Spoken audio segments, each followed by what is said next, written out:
ఉంగటూరు జాతీయ రహదారిపై నాచుకుంట దగ్గర ఓ పెళ్లి కారుకు యాక్సిడెంట్ అయింది. పెళ్లికి ముస్తాబై వెళ్తున్న కారును లారీ ఢీకొట్టింది. కారులో ఉన్న పెళ్లి కొడుకుకు స్వల్ప గాయాలయ్యాయి. మరో నలుగురికి తీవ్ర గాయాలయ్యాయి.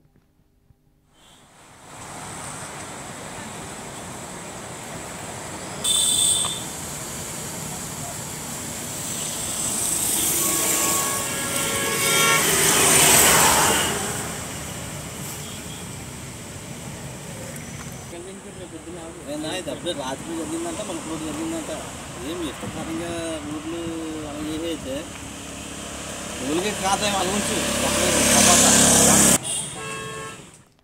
తీవ్ర గాయాలైన వారు ఏలూరు ప్రైవేట్ ఆసుపత్రిలో చికిత్స పొందుతున్నారు. స్వల్ప గాయాలైన వరుడు ముహూర్త సమయానికే పెళ్లిపీటలెక్కి వధువు మెడలో 3 ముళ్లు వేశాడు. ముహూర్త బలంతో వరుడు ప్రమాదం నుంచి బయటపడ్డాడని బంధువులు అభిప్రాయపడ్డారు.